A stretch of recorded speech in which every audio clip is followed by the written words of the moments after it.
Hello, everybody. This is John Mark Johnson Jr. again, host of Relationship and Truth. And today I'm just doing a quick update on some questions that I got regarding manuscript P66. There were a few questions that came in. I'm very sorry for taking so long to get to them, but I will go ahead and address them now. All right, so first question with regard to P66, I'm just reading them off of my phone instead of putting them on the screen, just because I don't want to have to take the time to weed out all the other comments and hide names and all those kinds of things. So I'll just read the comments themselves and do it that way. All right, so first question. What are the missing parts of P66? We all know that it is fragmentary, but what's left out of the fragment? Well, that is a fair question, and I'll go ahead and refer to Comfort and Barrett's work on this particular papyrus manuscript. They go ahead and they list the contents positively. That is, they don't usually, a lot of times, list things in terms of what a manuscript doesn't have. It's usually in terms of what it does have. So we'll go ahead and do likewise. Manuscript P66 contains John 1 through 6. And then also, sorry, I read that wrong. My bad. It contains John chapter 1 verse 1 through chapter 6 verse 11. It also includes chapter 6 verse 35 through chapter 14 verse 26, along with verses 29 through 30. It also includes John chapter 15 verses 2 through 26, John chapter 16 verses 2 through 4, and verses 6 through 7. It includes John chapter 16 verses 10 through It includes John chapter 16 verse 10 through chapter 20 verse 20, also including verses 22 and 23 of chapter 20. It includes John chapter 20, 25 through chapter 21, verse 9, 12, and 17. And this leads into the second question, as to whether or not this papyrus contains the Pericope Adulterae, and as you can see in the description box here, the manuscript does not include the Pericope Adulterae, making it one of the earliest witnesses to not include this spurious passage, according to Comfort and Barrett. And that actually is a true point. The Pericope Adulterae, the woman caught in adultery, does not show up in the manuscript record as a whole in any major way until the 9th century. Now, there is an exception to that most people will be quick to point out, and that would be Codex D. Codex Bezae is one of the early manuscripts, relatively early. It's a 5th century manuscript, but certainly a lot earlier than 9th manuscript, where this story tends to come to the forefront and be fairly popular. There is a 5th century manuscript, Codex Bezae, that does contain the woman caught in adultery. However, that manuscript is usually not given a whole lot of weight in academic discussions because of its very loose nature, we'll say. It is what you might call a dramatic reader. That is, it contains a lot of extra material that is not found in almost any other manuscript most of the time. Most of its unique readings are truly unique, and most of them do not coincide with other early manuscripts, or even a lot of the later manuscripts for that point. And so the fact that Codex Bezae happens to contain at least a version, it's not exactly the same as what would show up later on, but close enough to identify it as such. It contains a version of the Pericope Adulterae. That really isn't surprising. We know from external sources that there are versions of the story, at least, that are very, very ancient of the Pericope Adulterae. I mean, you have even 2nd century authors who mention stories that are very similar. Not to say in the exact same form that shows up in the popular form that would show up in the manuscripts later on, but the account itself has very ancient roots. And so the fact that it shows up in Codex Bezae is not very strange, because Codex Bezae is basically a dramatic reader. It intentionally was meant to incorporate a lot of things from external tradition to kind of fill in the blanks. For example, when Peter is, what am I trying to say? In the book of Acts, when Peter is released from prison by an angel, Codex Bezae, trying to be the dramatic reader, trying to paint a picture, records exactly how many steps that Peter walked down as he walked out of the prison, as the angel had led him forth. Codex Bezae is very strange. It includes a lot of traditional details that are not a part of the main manuscript tradition, and so it doesn't really surprise anyone that it is the early manuscript that does contain the woman caught in adultery, but most of the other early manuscripts don't, and like I said, it doesn't really become mainstream until at the very earliest, the 9th century. Probably want to push it later than that. There are some sources that would say that relative to the manuscripts that they had at their time, it really wasn't mainstream until the 12th century, at least in certain places. So yeah, it's definitely not a early reading in terms of the manuscript history. It was a very early part of the tradition, but it was not an early part of the manuscript tradition. Early part of the manuscripts as a whole. And P66, for example, does not include it. In fact, pretty much every early manuscript that we have for John, like I said, pretty much up until the 9th century, so basically 8th century and earlier, with the exception of Codex Bezae, don't include it.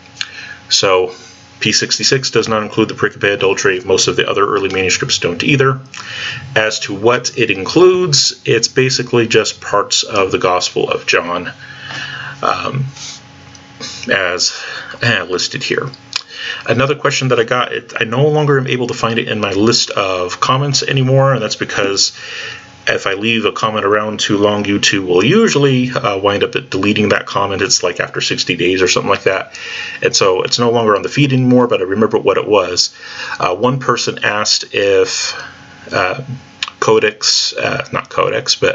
manuscript P66 in John 1:1 said that the Word was God or the Word was a God. So let's go ahead and scroll on down to the beginning of the manuscript here and get into that.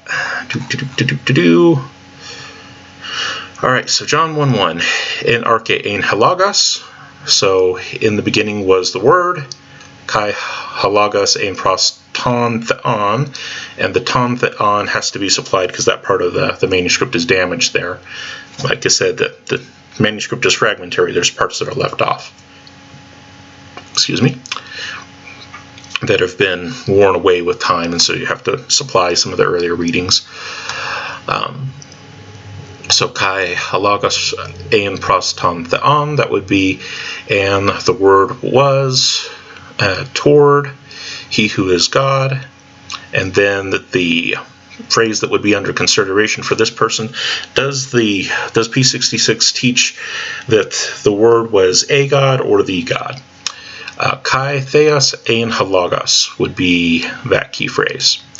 And P66 reads like the vast majority of the manuscripts in this regard, and that pretty much all of them read this way. There's not many exceptions. There's like I think a 12th and a 14th century manuscript, maybe a 9th century manuscript that has a little bit different reading here, but pretty much all of them say Kai theos ein halagos.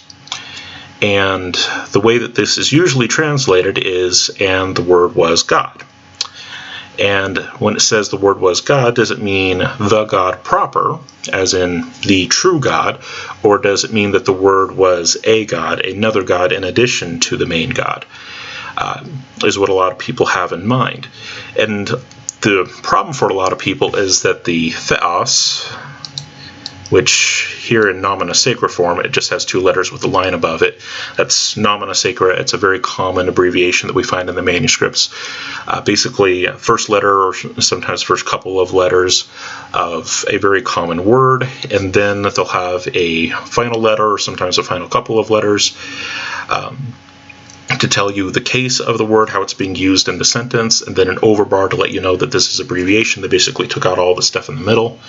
So this would be the nominative form of theos, which is theos, and properly by itself it can mean God proper, but the term is a very broad term. It can mean a lot of things actually. In a very general sense, it means great, or when you're using it as a noun in this case, a great one. And it can be used in a lot of different ways. It is sometimes used of people, sometimes people who are too big of themselves, who think themselves a god even though they really aren't. For example, the Psalms, the Greek form of the Psalms actually used that way when referring to unjust judges in Israel, unjust leaders in Israel, who are getting too big for their britches, who think too highly of themselves. It will refer to them as gods in a very derisive way. It's not a positive thing there at all. So the term gets used in lots of different ways. And what disturbs a lot of people is that here in the final clause of John 1:1, there is no article before it. So it's not "and the God was the Word." And that, like I said, disturbs a lot of people, and people make a very big deal out of it. But those kind of people that are worried about the fact that the Os does not have an article in front of it just really don't understand Koine Greek. Koine Greek does not use articles in the same way that English uses articles. For us, whenever we want to make something definite or indefinite and want to emphasize whether something is definite or indefinite, we choose one of two main articles to do that, either the or a. So if I want to make something indefinite, I would say a can in general, some general can out there, a can. If I want to talk about the specific one that I have, I would talk about the can. In English, that's how we handle the problem of definiteness versus indefiniteness. However, in Koine Greek, the article doesn't chiefly serve to distinguish between definite and indefinite. It can be used to make something definite, but there is no indefinite article in Greek, and it's not just that the absence of the article automatically makes something indefinite. Instead, the bigger concept for them is the fact that it is a determiner. That's the main way that what we call the definite article works for them. It works more as a general determiner, and for those of you who don't know, a determiner is something that introduces a noun phrase. And it happens to be such that when this particular determiner is used, that it is used in a definite versus indefinite context. It's definite. But like I said, that doesn't make the absence of it automatically imply something that's indefinite. For example, if we go in John 1:1, I'm going to use the general text here rather than P66, because P66 doesn't contain this particular part. But in John chapter 1, if we go down to verse 18, we get to this little phrase right here. Theon oudes heo raken po pate, which means God no one has seen ever. No one has ever seen God, basically. And when it has God here, you'll also notice that there is no definite article before God. Does that mean that it's talking about no one has ever seen a God, a general God out there? There's never been anything that anyone has ever called a God that anyone has ever seen? No. It's talking about the true God. It's saying that no one has ever seen the true God in his fullness as he truly is. It's obviously referring to the one true God, and especially if you go back and read it in context, it's very much so talking about the one true God. But it doesn't have the article here. That's not a big deal. That's just simply not how Koine Greek operates. Yes, when the article shows up, it's definite, but its absence does not imply indefiniteness, as John 1:18 demonstrates. No one has ever seen God. A God or the God? It's the God. No one has ever seen the true God. That is what it is talking about. But it still doesn't use the definite article just because Koine Greek, like a lot of other ancient languages, isn't really that big into using articles, at least in that way, all that much. Instead, the article more often gets used as a deterministic relative pronoun. It would be fairly comparable, at least in terms of persons, it would be comparable to saying he who is God. It would usually have a pronoun component, the he, usually an implied verb, that would be the who is part. And that's normally how the definite article in Koine Greek functions. It usually functions as a deterministic relative pronoun. So he who, the deterministic relative pronoun, is God, but that would be basically introductory. It's not overly necessary. Just to further prove the point that the absence of the article doesn't make something indefinite, we can go over to Matthew chapter 1 and the genealogy of Jesus. And throughout the genealogy, you'll see some very interesting things. So we have the book of the genealogy of Jesus Christ, son of David, and David has no article there, son of Abraham. And let's see, Abraham, again, Nasen, begat basically Ton, Isaac. So Abraham begot he who is Isaac, because it has the article, and like I said, it usually functions as a deterministic relative pronoun. So Abraham begat he who is Isaac, and then Isaac again Nasen Ton Jacob. Isaac begat he who is Jacob. But every time that this is given, when the person is first introduced as being born, it will introduce them with a definite article. And the definite article takes it down in different forms, by the way. It can be ha, in this case it can be ton. There's just all kinds of different forms that the definite article takes. And like I said, when the person in the genealogy is first introduced as being begotten, it introduces it with the definite article, but when that person in the next line is doing the beginning, it drops the definite article. So if we wanted to translate this very literally, like some people would prefer, who make the article out to be the determiner between definiteness and indefiniteness, which, like I said, it isn't. It is definite when it appears, but it doesn't, by its absence, make something indefinite. But if we wanted to translate it that way, if you wanted to be consistent, you'd have to say Abraham begot the Isaac, and then a Isaac begat Jacob. Is it talking about two different Isaacs? No, that would be ridiculous. That's not the way that the language works. Just because the article is absent doesn't make something indefinite. That's not how it functions. In fact, Greek does not have an indefinite article. And so the absence of the definite article doesn't make something indefinite. That's just not how the language works. So how does it actually work? Well, let's take a look at that. So let's take a look at the ton. The definite article is one form of it. It's the accused of masculine singular from ha, which would be the base form that all the other forms are derived from, more or less. Technically have masculine and feminine and a neuter, and then you have different variations on those. But ha is considered to be the main one. All right, so let's look at the definitions. 1. As the definite article with nouns, the. It is to individualize nouns and provide focus. It says nothing about its absence leading to something being indefinite. 2. To refer to a common noun previously mentioned. Okay. All right. So again, that doesn't talk about anything about its absence. 3. To individualize a common noun being given special attention. Again, doesn't talk about anything with its absence. 4. Generically, to single out an individual as representative of a class. Again, doesn't talk about its absence meaning anything. 5. Generally with proper nouns when the person is well known. So to denote fame and those kinds of things. Again, nothing about its absence. The article in such usage is usually untranslated, and oftentimes that is true. It doesn't have to be true, but a lot of translators don't prefer to translate it when it shows up with proper nouns or with place names and things like that, which is 6. The names of countries, rivers, seas, the article being left untranslated.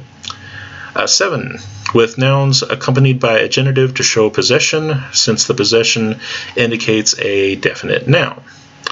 So a mark of possession, and because you're possessing some definite thing, it's not a thing in general, you're possessing this thing. So that makes sense, but again, nothing is meant by its absence so far. 8. Preceding nouns modified by a demonstrative pronoun and positioned after the pronoun. So again, that would be more procedural, just a part of how the grammar and syntax works. Again, nothing about its absence. 9. With an abstract noun to give it a restricted indefinite sense. And this is actually the first time that we've seen it actually making something definite, not just coinciding with the fact that it is definite. That's definition 9, all the way down on the list here. It does not primarily serve to make something definite. That's 9th on the list, but again, nothing about its absence making something indefinite. Definition 10, placed before a nominative to mark it as a vocative. The vocative was kind of falling out of use at the time, and so the article would kind of help out to indicate when a vocative would be used. 11, to add emphasis by repeating the article with some word or phrase modifying a noun. So emphasis, again, absence doesn't necessarily mean anything. 12, with the subject in a copulative sentence to distinguish it from the predicates. Oh, and this is actually the example that we're looking at. Theos and halagos. The Word was God. What does all that mean? Well, this is the only case in which its absence actually has meaning in terms of the definitions, and then you go on to another class of definitions afterwards that have to do with adjectives and things like that. So we're going to leave that out of our discussion here, but this is the only case that is actually relevant to what we have going on here when the definite article is absent in the case of copulative sentences that are combining things, and in our specific case, things that are in some sense equating them. The article will be used to distinguish the subject from the predicate. So, in our manuscript, let's go back to it real quick here, we have theos and halagos. The equative verb is ein, and that equative verb is equating theos and the logos, the word, halagos. What the rule says, the grammatical rule that governs how hos is being used here, it says that when it is used in a copulative sentence, in our case an equative sentence, it's being used to distinguish the subject from the predicate. So the fact that it comes before logos means that it is the subject and theos is the predicate, and that's why we translate it in English as the Word was God. We put the word first because in English the subject comes before the verb, which comes before the predicate. We have subject, verb, object is our typical word order. In Koine Greek, they could do it any which way, and they would use different things to distinguish which part was which. In the case where the form of the words is the same, they occupy the same case. That is, theos would be nominative, logos would be nominative, so they have the same case. Where they have the same case and you still want to distinguish the subject from the object, subject from predicate, the article comes in. So the logos is the subject of that clause. And that's why we put it first in English translation, and the Word was God. Now, that's not the only part that can play into it. If we would have read through the rest of the description, it can also indicate it by its absence. Not that something is indefinite. That is never a part of how logos, the definite article in Greek works. Its absence doesn't mean that something is automatically indefinite. That's not a rule in Koine Greek, and we already showed that. John 1:18. The word that the theos that it's talking about there, the God that it's talking about there that no one has seen, it's not a God in general. It's talking about the true God. No one has ever seen the true God. Its absence doesn't mean that it's indefinite. Okay, it doesn't work that way. And even in the genealogy in Matthew 18, we saw where the one who is begotten gets the article. But the next time that person's name shows up in the rest of the genealogy, it's not. So, Isaac begat Jacob, the Jacob, if you wanted to be very literal about the Greek. And then the next place that Jacob is mentioned, it's not the Jacob anymore. Doesn't mean it's a Jacob begat some other Jacob, begat someone else in the genealogy. No, that wouldn't make any sense. Now, the presence of or absence of the article has no real bearing on whether something is indefinite. I said that wrong. Its absence does not make something indefinite. Its presence can make something definite, that's true, but its absence does not make something indefinite. Instead, in the case of copulative sentences, or clauses in this case, it can show you which one is the proper subject. That's what it does here. And another aspect of the definite article and its absence is that its absence can indicate that an adjective is not being used as a noun, but it is instead being left as an adjective. And so sometimes when you'll see this clause translated, instead of having it, and the Word was God, it will have the Word was what God is. That is, they recognize that since the deterministic relative pronoun, the definite article, is not in front of theos, they recognize that theos is being used as an adjective there. So it's describing what God is, not who God is. So John 1:1 distinguishes between the person of the Word and the person of God, but it does not distinguish between the quality of the Word and the quality of God. That is, the Word ein proston theon up here.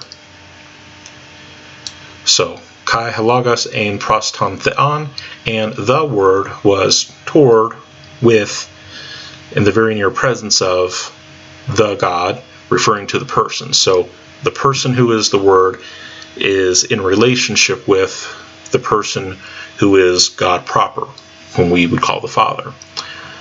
But in the third clause, it doesn't say that the person was, the person that is the Word is the person who is God proper. No, instead, when it describes in the third clause, when it describes the Word, it's describing him qualitatively, not personally. It's saying the Word has the same quality as the person of God proper, as the Father. So the same substance, if you will, the same fundamental quality, the same fundamental essence. But there is no combination of the persons. The persons remain distinct. So the Word is not the God proper, but the Word is what God is in essence. He shares the same quality.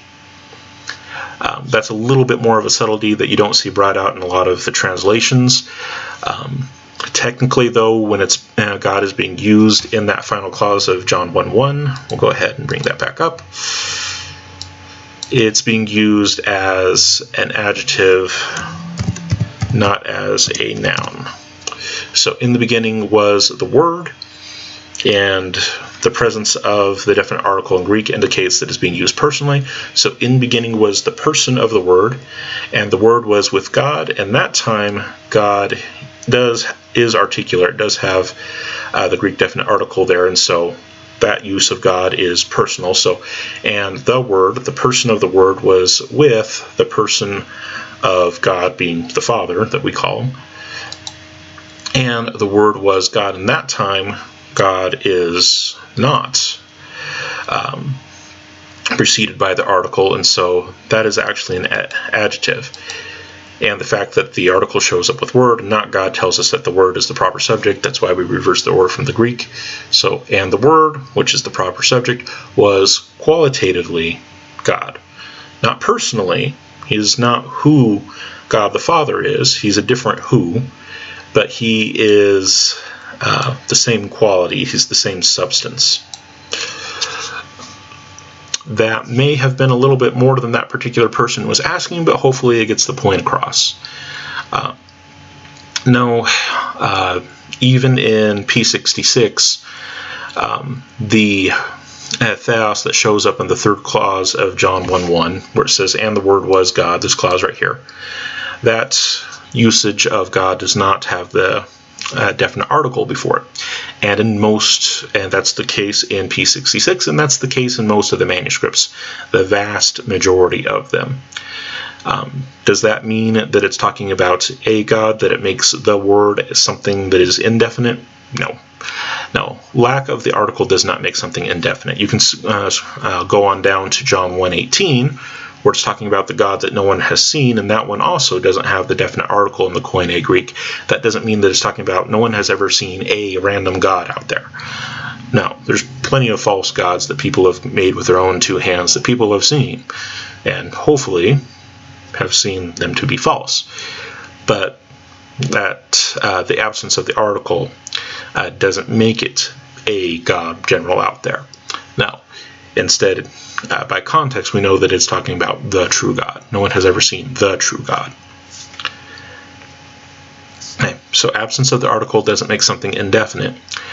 All that it does in this case is indicate which one is the subject and which one is the predicate. It's the word that's the subject because it's the one that does have the definite article. And it is also true that the absence of the article with words that can be used as adjectives indicate that they are in fact being used as adjectives. So theos can be used as an adjective. In the final clause, it does not have the article on it, so it's being used adjectively. It's being used qualitatively. So, and the word was God, qualitatively, substantively. What God is, the word is.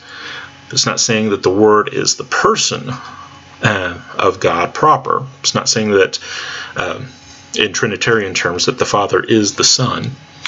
It's saying it's maintaining the distinction of the persons, but it's saying that they share the same essential essence. All right, so those are the three questions that I had in the queue regarding P66, and I think we hit all of them. What portions does P66 leave out? Well, like I said, most of the time when these manuscripts are described, it's not so much a matter of what it leaves out as what it still contains. These are old manuscripts. A lot of them are very fragmentary. They're not going to contain everything, but there's the list of all the parts that it does contain. This description very specifically says that it does not include the Pericope Adulterae. And then as to the first verse, the final clause of the first verse of John 1:1, it would read like all of the other manuscripts, which would be to say that the word was God qualitatively. The absence of the article doesn't mean that it's talking about a God or a lesser God in any way, shape, or form. It has the exact same quality as God. Okay, but the absence of the article doesn't mean anything beyond that. Okay, it lets you know that the other one is the proper subject. It lets you know that this one is being used adjectively, but it doesn't make something indefinite just by its absence. Otherwise, we'd have to retranslate John 1:18 in a way that doesn't really make a whole lot of sense, as well as like the entire genealogy of Jesus in Matthew chapter 1 be translated in some very strange ways. All right, hope that helps. Thank you all for your time and attention. For those of you who are in Christ, go with God and be blessed. For those of you who are not, I pray that you would come to know the true Christ of history, the only genuine Savior of mankind. Amen.